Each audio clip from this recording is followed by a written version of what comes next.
Očekávané výsledky návštěvy ministryně financí USA Janet Yellenové v Číně, abychom získali přehled o očekáváních spojených s návštěvou Yellenové, redaktor Aaron Liu vyspovídal Michaela Harta, prezidenta AmCham China v Guangzhou. China and the U.S. are expected to exert more joint efforts to improve bilateral economic and trade ties. What are the expectations for U.S. Treasury Secretary Janet Yellen visit? So this was the second time that Secretary Yellen has been to China in the last 12 months. Second time she also met with the business community. This time she had, I think, a larger schedule. She's in Guangzhou and Beijing this time. And she had said that, you know, where we are with relations now versus a year ago, definitely U.S.-China are having better relations, more detailed discussions.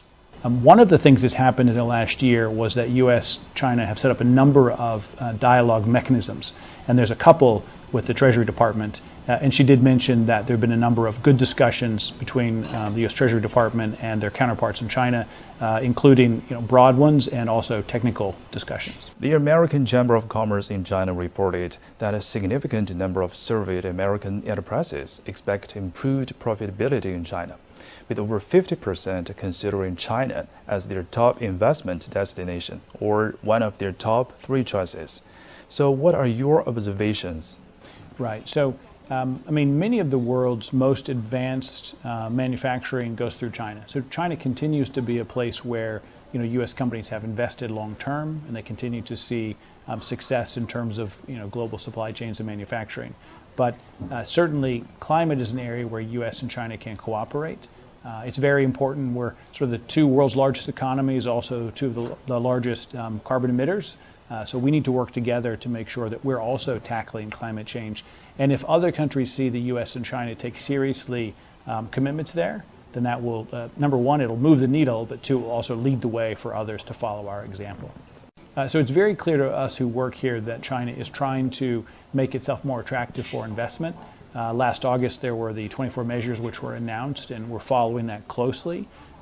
We do understand that China wants to be an attractive destination for foreign investment, and so one of the things that AmCham China can do is we continue to give feedback from our companies about where we have challenges.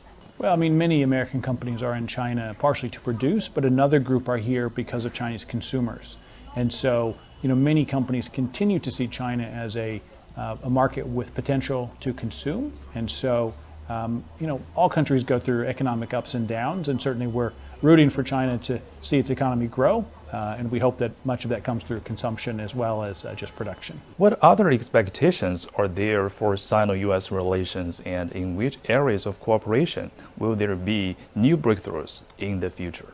Right. Well, I think first of all, Secretary Yellen said this, and others have said this as well. The U.S. and China have very robust trade.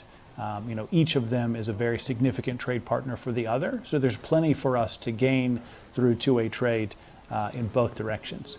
Also, there are a number of issues that the U.S. and China are critical for the globe in terms of, you know, climate and other issues where if the U.S. and China don't cooperate, no one can make progress.